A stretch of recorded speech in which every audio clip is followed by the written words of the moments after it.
Guys, and welcome back to the SEC preview for the Pagnotta Take on Sports part. This is part 2, the SEC West preview, probably the most interesting and maybe most important division in all of college football. Usually, if you're going to find a team that's going to make the playoff or in the past make the BCS National Championship game, it came out of this division. This is a division that did produce 2 teams in the same National Championship game. We all remember the Alabama LSU National Championship game in which Alabama won 21-0.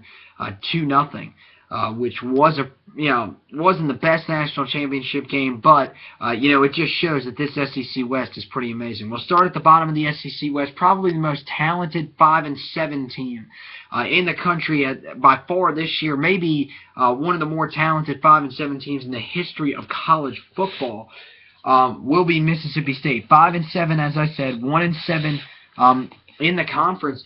This is a talented team, of course, led by their quarterback, probably the best in the SEC in Dak Prescott. Look at his numbers from last year, 3,449 yards, 27 touchdowns, 11 interceptions to go along with 986 yards, 14 touchdowns on 210 attempts on the ground. So overall, look, Dak Prescott is an extremely talented quarterback, but he doesn't have any help around him. That's really the issue here. He's gonna have a sensational year. He may be one of those guys that could end up being in the Heisman, but the record for his team will not show really how good he's played and how he was really able to keep them competitive in most games, which I think they will be competitive in most games, but I just don't think they'll be able to find a way to win most of those games. Running back position, they do lose their starter from last year in Josh Robinson, the bowling ball. He's now gone, so now that's going to fall on the shoulders of either Ashton Shumpert or redshirt freshman Eris Williams. One of those guys is going to have to step up for sure to try to even remotely replace what Robinson left behind last year. He was part of that dual threat ability for Dak Prescott because he couldn't really just focus on Prescott with the ability of Robinson. One of those running backs is going to have to step up and definitely play a lot better than they have been playing. Than some of the backups from last year had been playing. Keep an eye on Dontavian Lee here as well, and even true freshman early enrollee Malik Deer to find some carries here as well. At the wide receiver position, they do return Darunya Wilson from last year, 680 yards, 9 touchdowns, and 47 interceptions. Expect him to have another good year at that wide receiver position, but besides him, no real proven talent here. Fred Ross is expected to be the other starter. Gabe Miles is expected to slide in there as well. Keep an eye on junior college transfer Donald Gray to make an immediate impact. Redshirt freshman Jesse Jackson will have to step up as well. So really no proven targets besides Darunya Wilson here for Dak Prescott to throw to, so that will definitely be a problem. Tight end Darian Hutcherson is he's also a new starter. He's a senior, though. He's been there a little while, as well as Gus Whaley, so he's hopefully one of those tight ends can step up and maybe give Prescott a short option to try to get the ball to. Offensive line, only 2 starters returned from last year. Justin Senior at the left tackle position, he's a good one. The right guard, Justin Malone, a senior, returns. But other than that, there are no returning starters. A little bit of experience for the guys that are expected to start, but the depth behind them, there is some there, but not a lot of it is talent, is extremely talented or proven. So, that's going to be an area of concern for Mississippi State. When you look at this offense overall, I think really this is the type of offense that is all about Dak Prescott. I think Darunya Wilson will have a good year at the wide receiver position, but they're going to have to find a running back relatively early.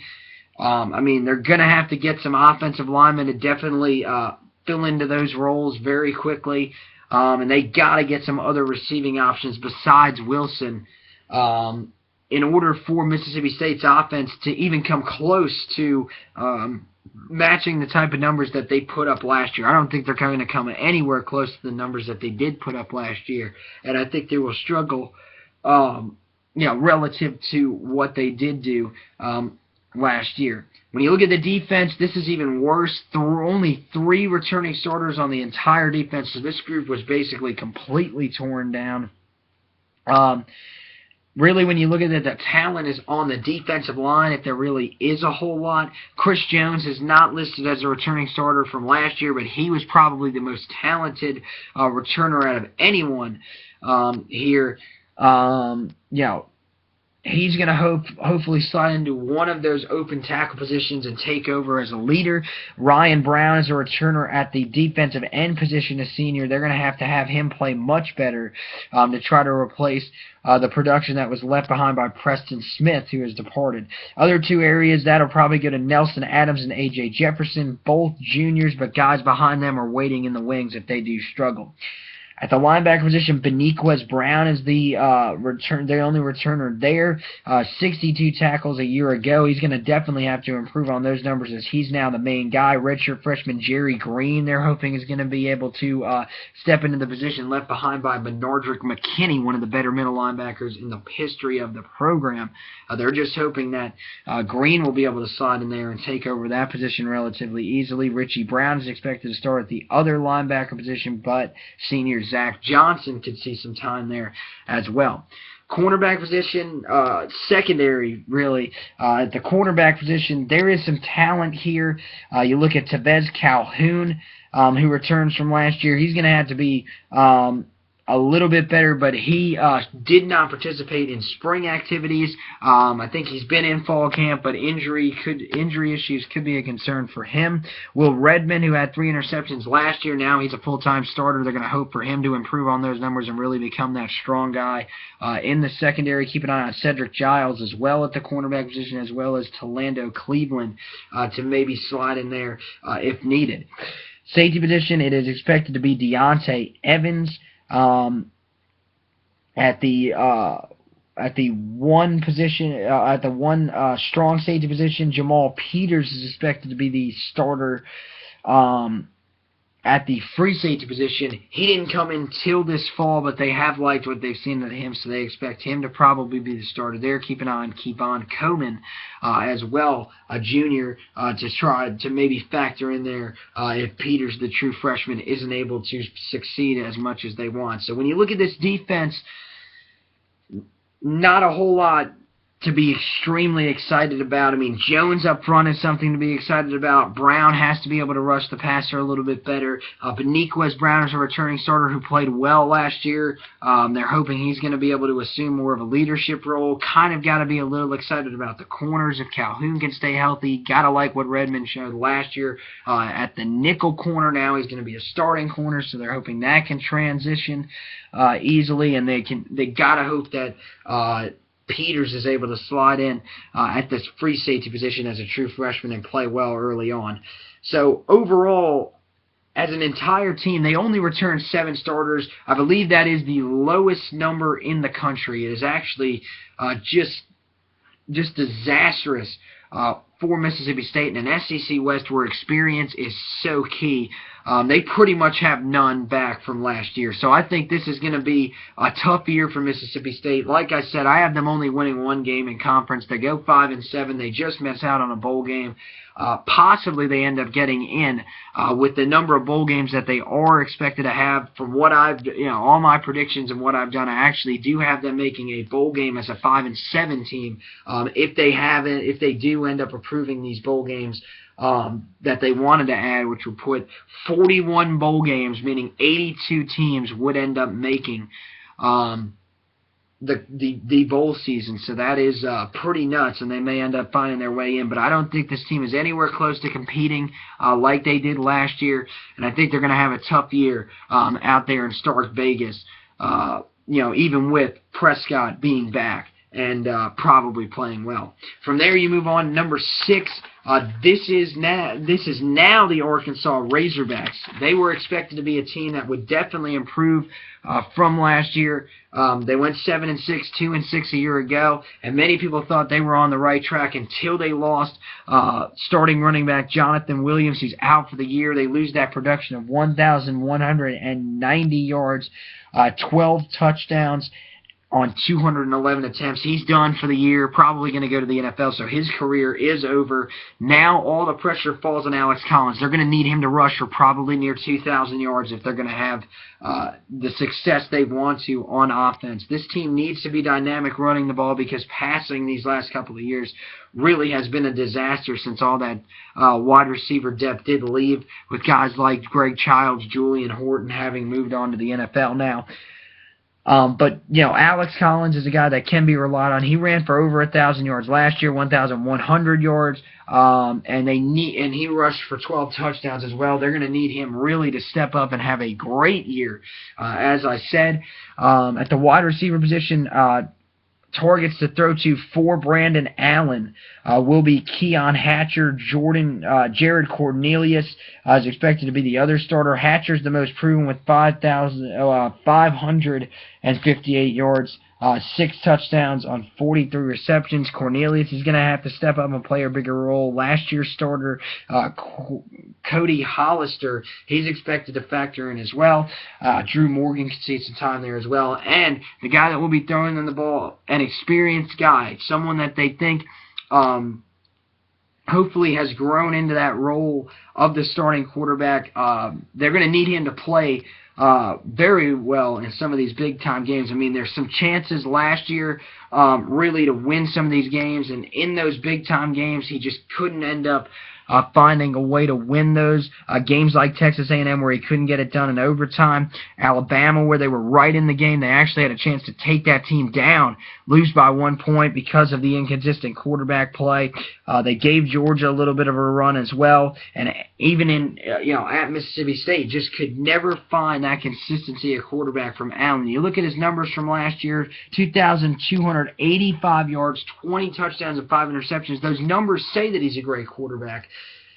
But when you look at it, when you look at him in big games, he really struggles. And in the SEC West, you are playing some of the best teams in the nation. So he's going to have to be a lot better this year. And I think he will be as a senior. I think he's going to improve on those numbers, and I think he will step up in some of these big games. But there are still some question marks with him. Offensive line, they return 4 starters from last year. Right tackle Dan Skipper is one of the better ones in the SEC, as well as Denver Kirkland at the left tackle position. Both of them are very good, experienced guys. You look at Sebastian Tretola at the left guard position, as well as the center Mitch Smothers, who's a good one. The only area they do have to replace is the right guard position. Frank Ragnow is expected to slide in there. Also keep an eye on Marcus Danenhauer, a senior, to maybe finally get his chance in there.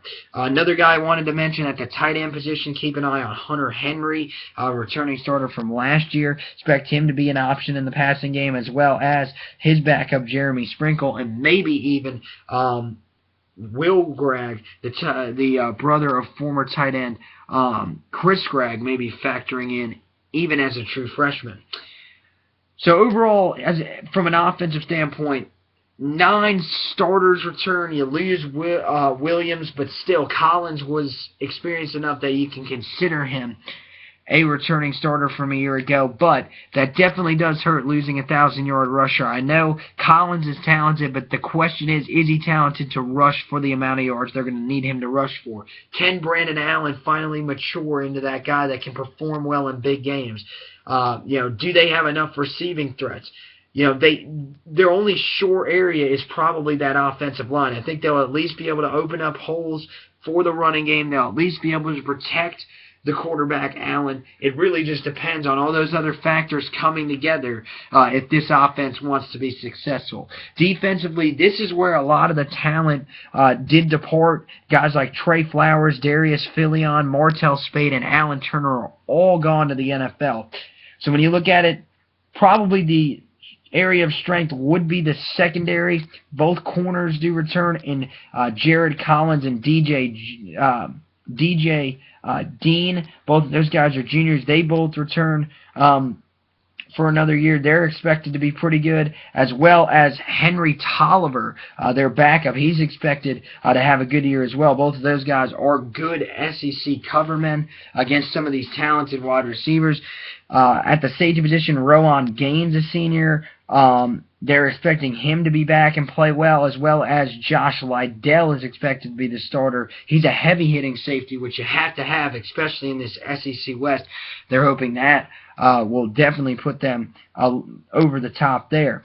Defensive line, Jamichael Winston returns at the one defensive end position. They're hoping he'll be able to step up and have a big year, as well as defensive tackle Tywan Johnson, who had 4.5 sacks last year. They're hoping he can improve on those numbers as well. Dietrich Wise Jr., he's expected to step up as well. They're going to need him to step up. Keep an eye on junior college transfer Jeremiah Ledbetter as well to factor in. The other defensive tackle position, Bajon Jackson, is a guy that they are going to need to play well. And there are some guys behind them that could step in if needed. So there is a little bit of depth on this defensive line. Linebacker position, Brooks Ellis is the only returning starter from a year ago, 72 tackles. He's going to have to improve on those numbers this year, now being the main guy on this defense, having to replace the 128 tackles, which was an SEC best from Martrell Spade a year ago. Expected to try to help in that is Kalia Hackett, who's expected to slide into the middle linebacker position. Josh Williams is going to be the starting outside linebacker, they're hoping. But, keep an eye on some of these other backups to factor in as well. So this defense, they lost a lot from last year. I think they're definitely going to regress from those numbers from last year. I think they're going to be more middle of the pack this year in the SEC. I mean, you lose all that type of talent, it's not going to be easier to replace. The strength of this team will be in the secondary this year. So it's that was their area of weakness last year. I think that'll turn into their area of strength. They've got to be able to rush the passer. Winston is going to have to step up as well as Johnson and improve on his numbers from a year ago. The linebacker position, they have to find someone to replace Spate's numbers. It's going to be really hard, but they're hoping Brooks Ellis can do that there.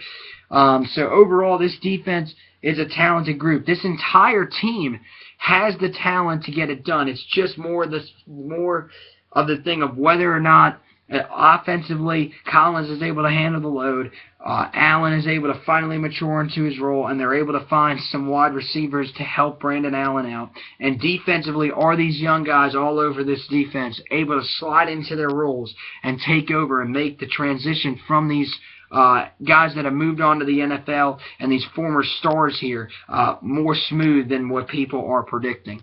I think when you look at them, they're going to go 6-6, 2-6 in conference. I think they would have been better if Jonathan Williams wouldn't have gotten injured. But looking at it without Williams in there, I don't think they're going to be able to produce enough offensively to help out this defense and be able to win enough games. But they will make a bowl game. That's definitely a positive for them. So I think they'll be perfectly fine moving on. And I think they are heading in the right direction under Bielema. I think you got to give them another year with this team. Get, enough guys healthy to where they're going to be able to play and give them some experience to play in an SEC West that's going to be extremely tough even for years to come. Then you move on to number 5, probably the most talented 8-4 team in the entire country this year, Texas A&M. This team has a lot of talent. Just Kevin Sumlin just seems to reload. They lose Kenny Hill, but he was actually the guy that ended up being replaced after a great start to the season. Kyle Allen came in there and really took over that role very, very well. 1,322 yards, 16 touchdowns, 7 interceptions in the time that he was in there. I actually have him as one of my sleepers for the Heisman Trophy. This kid is extremely talented. We knew that coming in for number 1 quarterback recruit a year ago. And he was able to hold off Kyler Murray in camp, who they thought was going to maybe sneak up there and take that job as the number 1 dual-threat quarterback this past year. He didn't end up doing that, so I think now they feel that they're going to be in a good position with Allen in there. Running back position, they got to be more consistent than they were last year. They just weren't consistent enough. Trey Carson's the big back.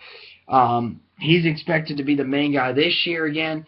Look at his numbers from a year ago: 581 yards rushing, 5 touchdowns, and on 124 attempts. Brandon Williams, the senior, he's going to have to play well this year. and they're going to have to be a lot better in that run game, but I think that's going to start up front, which we'll talk about here in a minute. Wide receiver-wise, they're in a great spot here. Josh Reynolds returns, their leading receiver from a year ago, 842 yards on 13 touchdowns on 52 receptions. Expect him to get the ball even more this year, so those numbers could go up. And he's expected to have a great year. Ricky Seals-Jones, they're going to look for him to finally fulfill his high expectations now as a sophomore. They're hoping that he's going to be able to slide in there and have a great year. Speedy Noyle showed last year that he really lives up to his name, and he's going to be that threat, that short threat this year with his speed. I expect him to have a good year. Christian Kirk, a true freshman, he's expected to slide in there right out of the gate and take over as one of the inside receivers. So, hopefully he's able to get in there and definitely bring that aspect to this team, as well as Edward Pope is another guy who was a starter last year. Now he's expected to be a backup. Frankie Inacho, Jeremy Tabayo, Sabian Holmes. These guys are really just loaded at the wide receiver position. There's a whole lot of talent there, so I think they'll be fine. Offensive line, this was a group that last year was for an A&M team, not anywhere close to what we're used to. These are usually producing some of the best offensive linemen in the country. Last year they did struggle. Center Mike Matthews does return. Jake Matthews is his brother. He's now in the NFL. Of course, but Matthews, he's going to be the leader, I think, of this defensive line, anchoring in its, offensive line, anchoring in its center. He's going to have a better year. Jermaine Ifedi, they're hoping that he's going to have a much better year on that right side than he did a year ago. Now with Cedric what is his name? Cedric Ojihi, I think is how you pronounced his name. He's now gone to the NFL, so now it falls on Ifedi to take it over. Right guard Joseph Cheek, they're hoping he's going to be able to play a little bit better than he did last year. Replacing that entire left side is going to be Hard Avery Gencia Jr. is expected to slide in at left tackle. Jermaine Elumanor is expected to be the guy at left guard, but keep an eye on some talented freshmen behind them to step into those roles if they can't lock down those roles early on in the season. So overall, offensively for Texas A&M, I think this is going to be a unit that is going to have some question marks.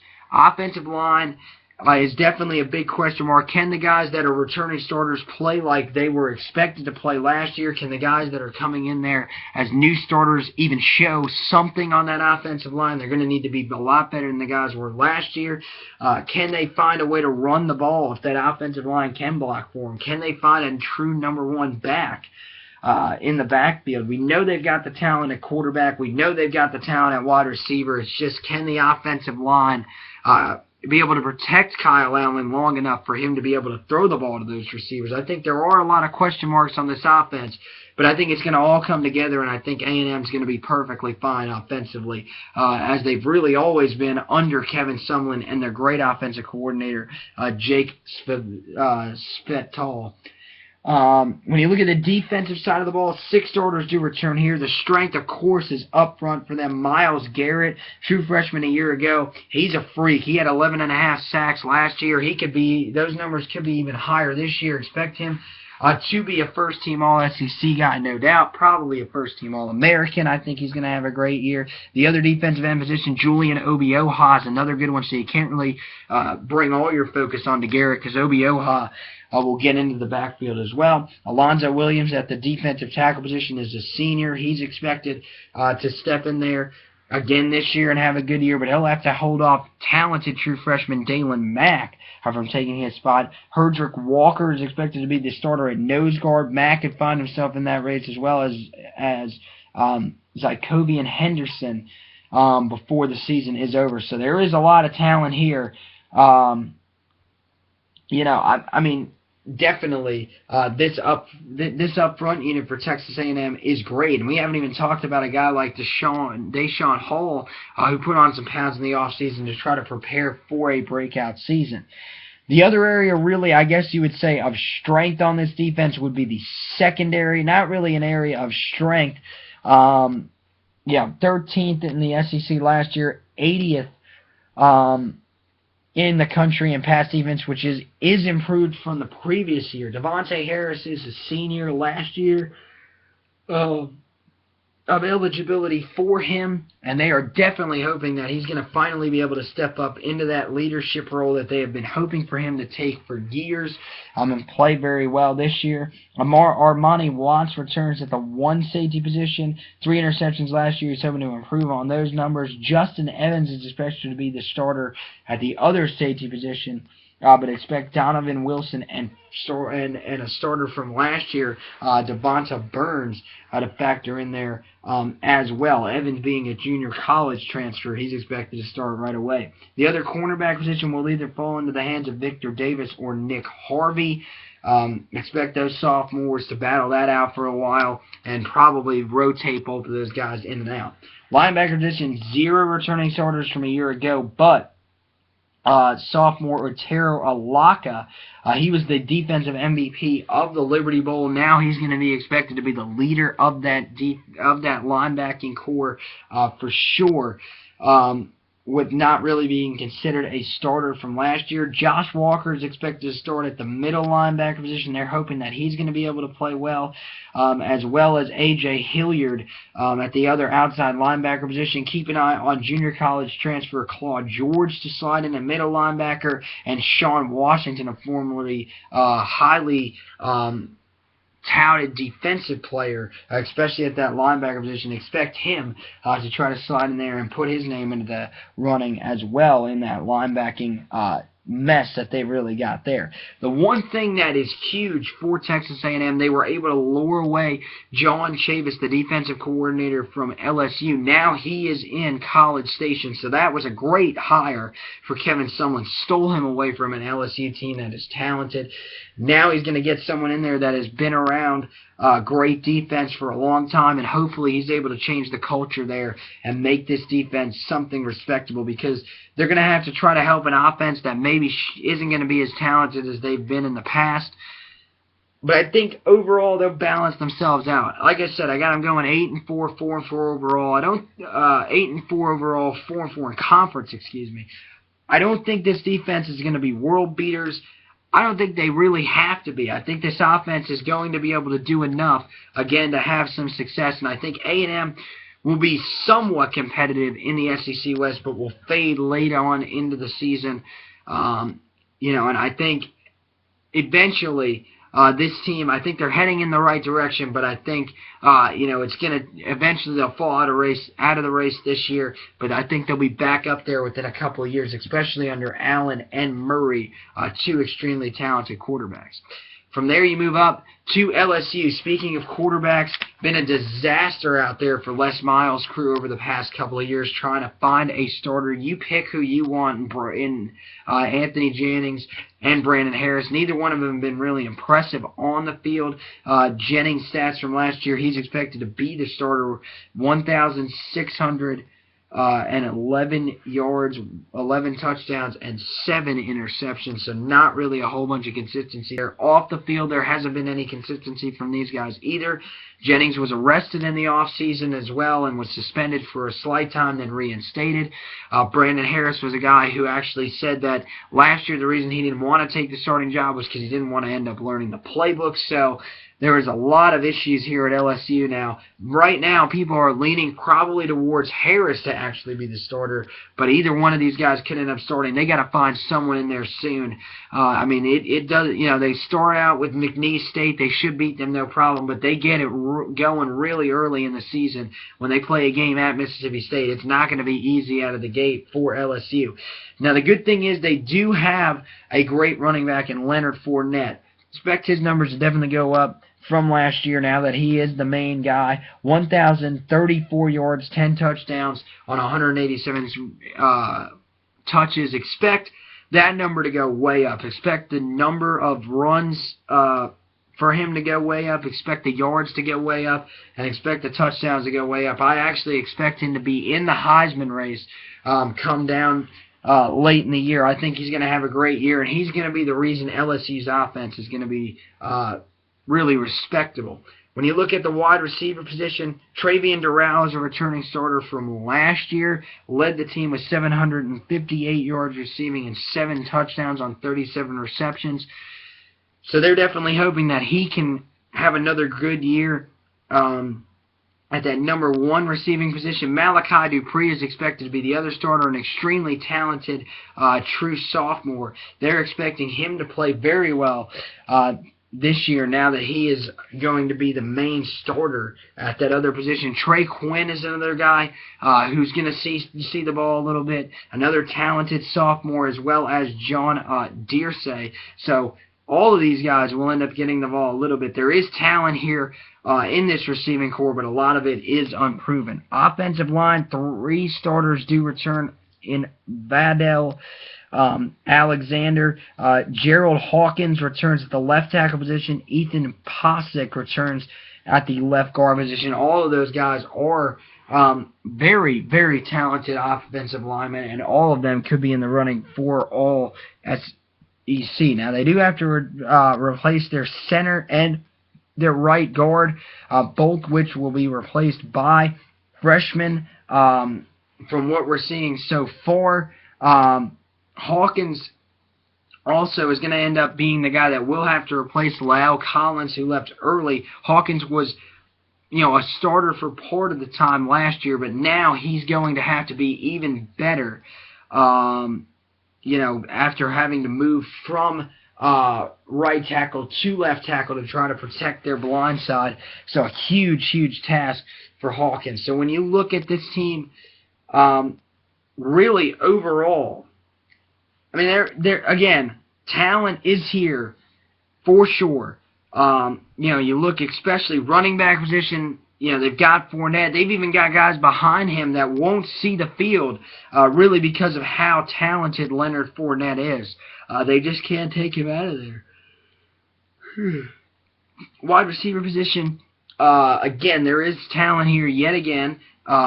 Durrell, for sure. He's going to have to play a big role this year. Dupree's going to have to play a big role. Quinn, Dorsey should factor in.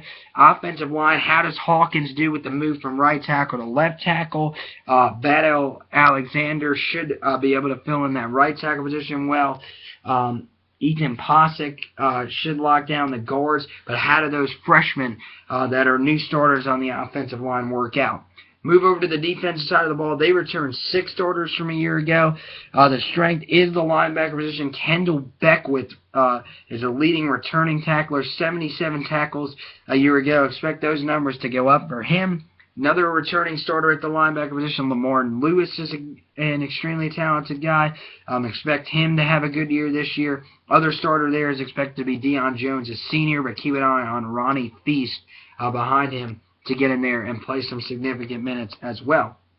Look in the secondary, a lot of talent here as well. Tre'Davious White at the cornerback position, he is going to be a lockdown corner this year. Expect him to have a great year at that cornerback position. For some people, they definitely remind him of the Honey Badger in some ways. Not as talented as him, but still an extremely talented corner. Jalen Mills is expected to start at the 1 safety position, but he did have an injury. I believe he had some sort of severe injury in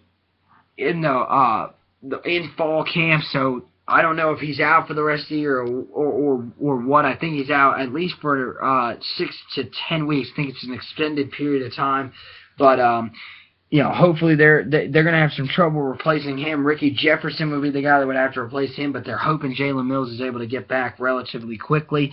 Jamal Adams is expected to be the starter at the other safety position. He had a good year a year ago. Now he's expected to take over that starting job by himself. At the other cornerback position, opposite of White, Ed Parks is expected to be the starter, but keep an eye on extremely talented true freshman Kevin Tolliver II to get his name into the hat early and maybe find his way onto the field very early on in his career. So you look at this overall team for LSU defensively. Forgot to talk about up front real quick. Let's go up front.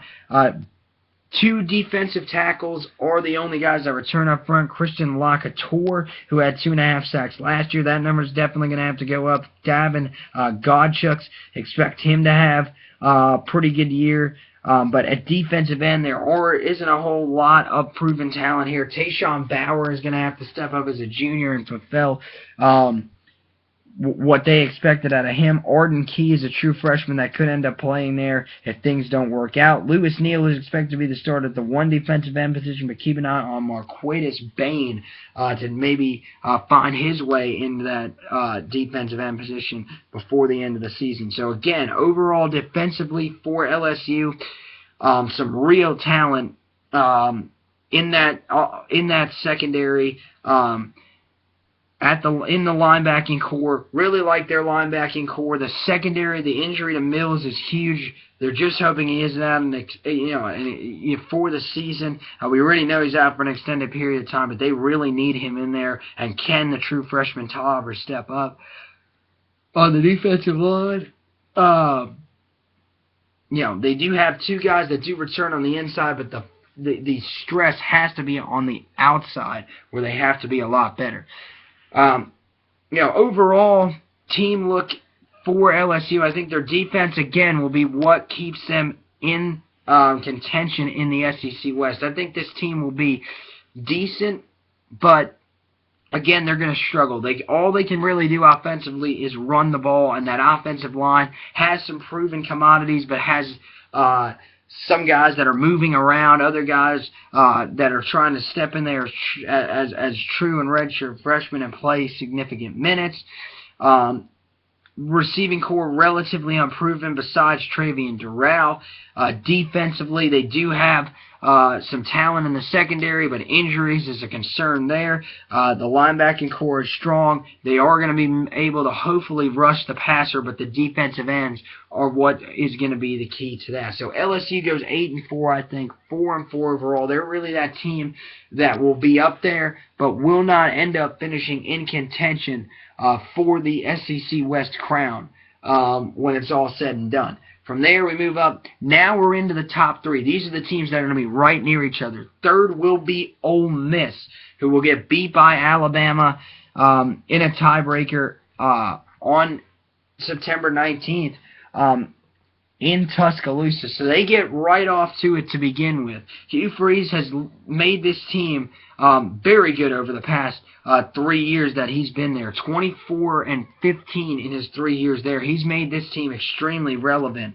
Again, when you look at the offensive returners for Ole Miss, they return 9 offensive starters from a year ago. That is huge. They bring in quarterback Chad Kelly, a transfer. Remember, he had the off-the-field issues at Clemson. Now he's brought in from junior college. They're expecting him to come in and start right away. He was actually named the starter, so he ends up beating out Ryan Buchanan and Devontae Kincaid. He should be able to step in there no problem and I think have some success, because the guy was extremely talented, just have the off-the-field issues. If he's able to stay out of trouble off the field, I think he'll be fine.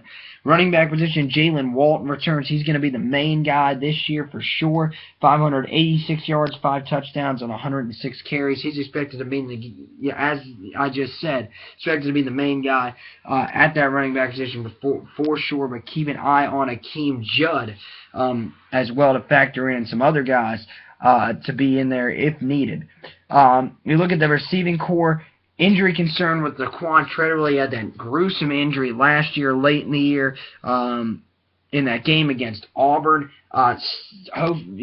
Maybe still trying to recover. Hopefully he'll be able to go week 1. I think from what I've heard, he will be able to go for week 1, but he is extremely talented, expected to be one of the best. I actually have him as a sleeper for the Heisman Trophy.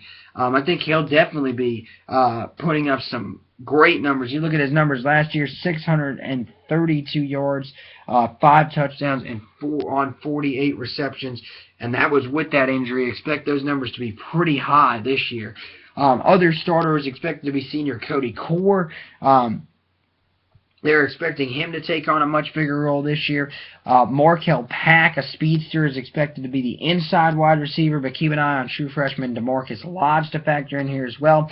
Washington transferred to Morris Stringfellow, another guy who has had off-the-field issues, but if he's able to establish himself, he should be a great one here at Ole Miss. And Quincy Adebayo is the other guy who could factor in at the wide receiver position. Tight end, they have one of the best in the country in Evan Ingram. I think he's going to have another great year as well. Keep an eye on Sammy Epps, his backup, a redshirt freshman, to have a good year for this team. You look at the offensive line for Ole Miss, one of the only teams in the country that can say that they return every single starter on their offensive line from a year ago. Laramie Tunsil is one of the best offensive linemen in the country for sure. First-team All-American, no doubt. Vaughn Cooper should have another great year at the right tackle position.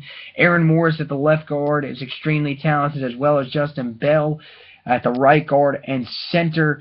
Ben Still, he's expected to start in the middle, another returning starter. This offensive line is freakishly experienced, so that's something that is a huge positive. All but one of the starters on the offensive line is a senior, and that starter is Tunsil, who may be the most talented out of all of them.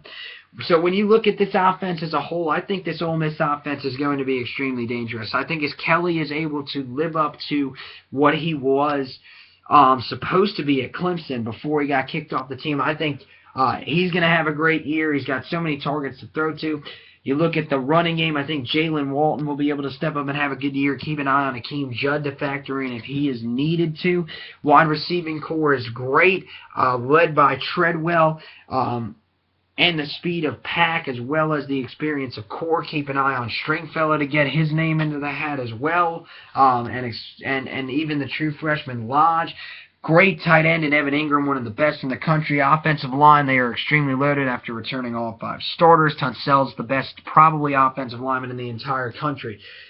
And that's just the offense. Now we move over to the defensive side of the ball. Another talented group here.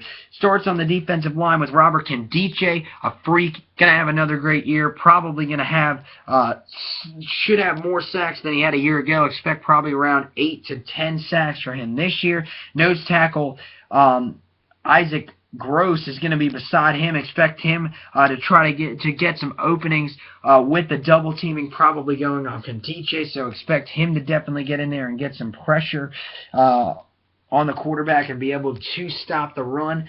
Keep an eye on defensive end Fadol Brown, who's a returning starter, to play well. Victor Evans is expected to be the starter at the other defensive end, but C.J. Johnson may end up having to slide into that role.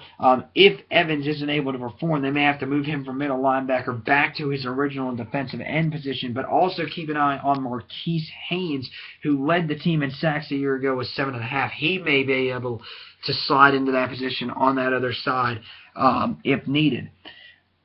The other area of strength really is that that secondary. Mike Helton returns at the 1 safety position as well. Trey Elston, another safety that returns from last year. Hilton, who had 3 interceptions a year ago. Trey Elston may be one of the more underrated, talented guys at that safety position in the country. Keep an eye on C.J. Hampton behind them as well to factor in, though. The cornerback positions, not a whole lot of proven talent here, though. That's one of the issues for this defense. T. Shepard is expected to start at the 1 corner. Tony Bridges at the other corner. So those guys are going to have to step into their roles relatively quickly as well. And, you know, when you look at the other guy that is considered part of the secondary, kind of a hybrid guy, we'll talk about him here, Tony Connor. He's expected to have another good year. He's expected to be that 5th defensive back is what they're expecting him to be. He usually plays near the line of scrimmage, though, but does have the coverage skills to play back off the line of scrimmage as well. So keep an eye on him to have another good year. Linebackers, as we said, C.J. Johnson is expected to start at the middle linebacker position. after having a good year last year, but may have to move down to defensive end. If he does, that means Christian Russell, a senior, will have to step into that position. Keep an eye on Denzel Kimdiche, the brother of Robert, at the outside linebacker position, getting a sixth year of eligibility. I expect him to have a good year at that outside linebacker position. So overall, as a defense, for Ole Miss, a whole lot of talent here again on this defense. As I said, starts up front with the freak Kimdiche, with the rest of those guys that should get some attention up there, or get some holes up there with the attention being focused on Kimdiche. Secondary, I think, should have another good year this year. There is some questions at the cornerback position, but I think they'll be able to fill in those roles enough to be legitimate. And at the linebacker position, if they can keep C.J. Johnson at the middle linebacker, I think they'll be fine with Kimdiche coming back and getting a 6th year of eligibility. I think this Ole Miss team defensively will be perfectly fine. Overall for Ole Miss, this is probably going to be one of the more talented teams that they've had. Now, there are some areas of question, of course. Can Chad Kelly take over and produce anything close to what Bo Wallace did last year from the quarterback position? But other than that, offensively, there really isn't any other questions for this offense. This team really should have everything answered. I think they're going to have a great year. Defensively, can they find enough pass rushing that they don't have to move C.J. Johnson from the middle linebacker back down to defensive end? Can those corners hold up being new starters? Can they mature quickly in an SEC that is relentless? If you can answer those few questions, I think this team's going to be perfectly fine. I think they're going to have another good year. I have them going 10-2, 6-2 in conference. I think this team's going to be special, and if one of those losses is turned into a win, they could find themselves easily in the SEC championship game, which they haven't done in a long time. And they could, if they win that SEC championship game, no doubt coming out of the SEC West, if you have one loss, you are in the playoffs. So never know what could happen for Ole Miss. I think they're that team that could be the sleeper to get into the playoff because there is so much talent there, and I love what Hugh Freeze has done out there at Ole Miss. I think they're going to have another good year. From there, we move the top two teams, the battle that will be at the end of the year, that will rage the Iron Bowl. It takes place in Auburn this year. So many questions coming into the year for one side. The other side, many people expecting a whole lot. The team with questions is Alabama. I think they're the team that does end up finishing second. I have them going 10-2 and 6-2 in conference. That loss at Auburn to conclude the season is what gives Auburn the SEC West crown. Too many questions for Alabama. Their first depth chart was released yesterday. Quarterback position was listed with 5 guys as the possible starter at the quarterback position. They really, I don't think, have a clue who their starter is going to be. Jacob Coker was the guy that was expected to slide in there, no problem, and really take control of that job this year. Didn't end up happening. David Cornwell has been giving him a run. At that position, keep an eye on true freshman Blake Barnett as well. We really don't know. There hasn't been anyone established. Some of these other races, they've knocked some of these guys out and said, okay, these are the guys that are going to be battling it out for the rest of the season, or for the rest of the preseason to try to take this role. They haven't narrowed it down at all. So really, I think it's just going to fall on whichever one of these players ends up getting in there and starting. I mean, they do have a good run game behind them. They do return Derrick Henry, who ran for 990 yards last year, 11 touchdowns on 172 carries. Now he's the major back after Yeldon was the main guy last year. He's going to take on that starting role. Don't think that transition will be any problem for him. I think he'll have a great year. I have him in my top 10 of my Heisman watch list, so definitely keep an eye on him to have a great year for Alabama. Kenyon Drake returns from a nasty ankle injury that he had last year against Ole Miss. Now they're hoping that he's going to be able to factor in with that change of pace speed, as opposed to what Henry is with that kind of run you over type of mentality. Wide receiver, again, they lost a lot of guys here at wide receiver, so now some unproven talent is going to have to come in there and take over for sure. hopefully they are able to take over without too much problem there. Chris Black is going to be the guy that's going to be counted on, as well as Robert Foster, who is a talented guy coming in there. Calvin Ridley, a true freshman, is expected to factor in as well, as are Darius Stewart. So all of those guys are going to have to step up. None of them are proven playmakers, so that doesn't help with not knowing who their quarterback's going to be and not having experience at the quarterback position. Offensive line, only 2 returning starters from a year ago, but this is an area where they recruit very well. Ryan Kelly, the center, is one of the returning starters. Cam Robinson at the left tackle is one of the best in the country, so that definitely helps. But other than that, you look, right tackle, they are in need of someone there. Senior Dominic Jackson is expected to fill that role. At the left guard position, Bradley Bozeman's going to have to fill that role, but keep an eye on senior Isaac Latua to have to try to slide in there as well. Ross Pierschbacher is expected to be the right guard, but Alfonso Taylor could find his role in there as well. Same thing with J.C. Hausner, a backup center who's very talented, but is stuck behind Kelly. He may end up having to go elsewhere on this offensive line. So this offense for Alabama, the least offensive starters, I think, returning of any of the major teams at the top of college football. I mean, only 2 returning starters. Both of them are on the offensive line. So this area, this offense for Alabama is going to probably be one of the offenses that struggles for the Crimson Tide. I think they'll be able to run the ball, no doubt, with Henry, with Drake. They have to definitely find some offensive linemen that can step up early on, because there are a lot of question marks there. Wide receiver, they are unproven. Now, tight end, I forgot to mention that. O.J. Howard's their leading guy from last year, 260 yards, but did not score a touchdown on his 17 receptions. He's going to have to play a lot better this year. Senior Ty Flournoy-Smith, keep an eye on him to have a great year as well. Dakota Ball and Johnny Dwight, they're more blocking tight ends, but they're going to be needed in this style of offense.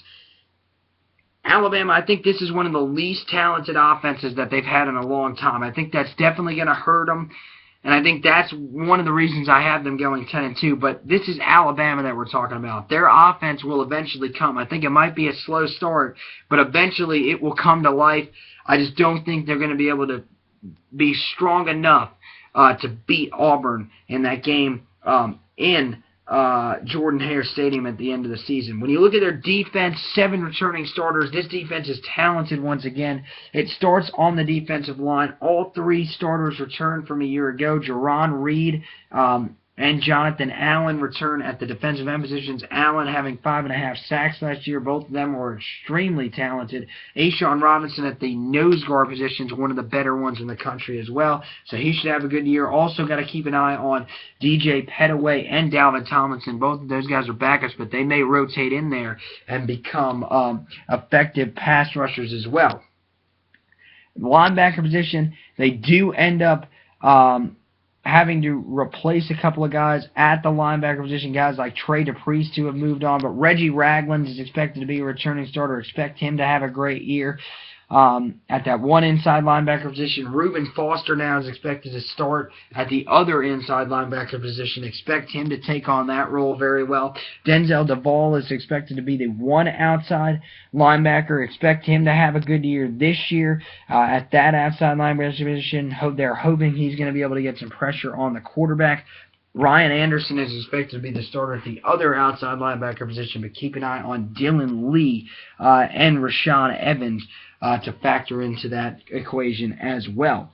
In the secondary, talent here as well. Cyrus Jones, the senior, is one of the more underrated corners, I think, in the country. Not a lot of people are talking about him, but expect him to have a good year. Tony Brown is expected to start this year after playing a little bit his freshman year last year to get just a little bit of experience, so now he becomes a full-time starter. Keep an eye on Marlon Humphrey, redshirt freshman from a year ago. He is expected to be one of the better corners within the SEC in a couple of years. They're hoping he's going to be able to step up this year. And Bradley Sylvie, a senior, he's been there for a long time. Expect him to be in that rotation as well. The safety position, Eddie Jackson does return at the 1 safety position. That's a positive. Geno Smith is expected to start the other safety position, former corner now. He's going to stay in there as they're starting strong safety. Keep an eye on Hootie Jones, a talented sophomore to play some good minutes early on this year, and Ronnie Harrison as well to factor in. So defensively for Alabama, this unit I think is more talented than last year's unit. I think they're going to be great again this year. Now they have to be better against the pass. 11th in the SEC a year ago, 53rd, 58th in the country in passing defense last year. They have to be a lot better than that, and I think they will. I think there's enough talent returning in that secondary to play well. I think they're going to be able to rush the passer this year with the 3 returning starters up front. Denzel Duvall returning at the outside. I think he's going to be a guy that's going to have a good year. And on the inside, stopping the run is going to be focused on Ragland and Foster, and I think they'll be perfectly fine there. So overall for Alabama, nothing new. I think their defense is going to be their strength again this year. I think they're going to have another good year defensively. Offensively, there are some question marks. Actually, there's a lot of question marks that have to be answered, but it is Alabama. We're talking about a team that if they do win 10 games, if they go 10-2 and they do end up losing their bowl game, if they were to go 10-3, this team would be extremely scrutinized. We've gotten to that point in Alabama, so I think Nick Saban will have no problem keeping this team up there, and I think Alabama will have another decent year, 10-2, 6-2. They do finish second, which means the Auburn Tigers end up winning the SEC West at 11-1, 7-1. Can already tell you guys they are in the playoff for sure. If you go 11-1 in the SEC, especially the SEC West, you are definitely going to be in the playoff. The reason that this team is going to have so much success, they lose their starting quarterback, Nick Marshall. Most people would say, well, that's a huge issue. Why are you saying that this is a strength? Jeremy Johnson may actually be better than Nick Marshall, especially in the passing game. We've seen, a couple of rare moments with him in there, but from what they've seen, they think he's been great just with the in-game action. That's not even considering what he did over this offseason, which makes people believe he's an outside shot for the Heisman Trophy. I think he's going to be up there, definitely in consideration for it, if that arm strength, if that arm talent is as good as most people are saying. He is going to have some help running back. They did end up losing Cameron Ortiz-Payne, but keep an eye on sophomore Rock Thomas to be one of the main rushers in the backfield this year, as well as Javon Robinson, a junior college transfer. Both of them could factor in big time in the run game, and they're expected to have good years behind a pretty talented offensive line. When you look at the wide receiver position, of course, Duke Williams does return. This is a guy that many people think is going to have a great year at that wide receiver position. Most people like him. I have him as probably one of my top wide receivers to try to factor into the Heisman race there. Proven talent in Ricardo Lewis, who is most known for his heroics against Georgia a couple of years ago. Jason Smith is expected to be the other starter there. Melvin Ray is a former starter from last year that could factor in as well. And there are some other guys that are going to have to step up in that wide receiving core to give Johnson some options to throw to, but I think they ultimately will. Offensive line, as we said, some talent here. Not a lot of guys that do return, but there is some really good talent here. Avery Young at the right tackle, he's extremely talented. Sean Coleman at the left tackle is another talented guy. Starter from last year in Devontae Danzy, he's expected to back up Alex Kozan, who is extremely talented. Expect him to have a good year as well. And then the center and right guard positions have to be replaced. Both of them are expected to be filled by talented sophomores, Austin Golden at center and Braden Smith at the right guard. Also keep an eye on Jordan Diamond at the right guard for Auburn to slide in there if Smith is unable to perform at the level they are hoping for. So offensively for Auburn, there is a lot of talent here. That Johnson to Williams connection is going to be dangerous. They're going to have a running back step up with Robinson and Thomas, I think, playing very well. If they can get another receiver or two to step up besides Williams, I think they'll create a dynamic offense. That offensive line, even though they only return 2 starters, I just get a sense that they are going to be all right. They're going to have a good year.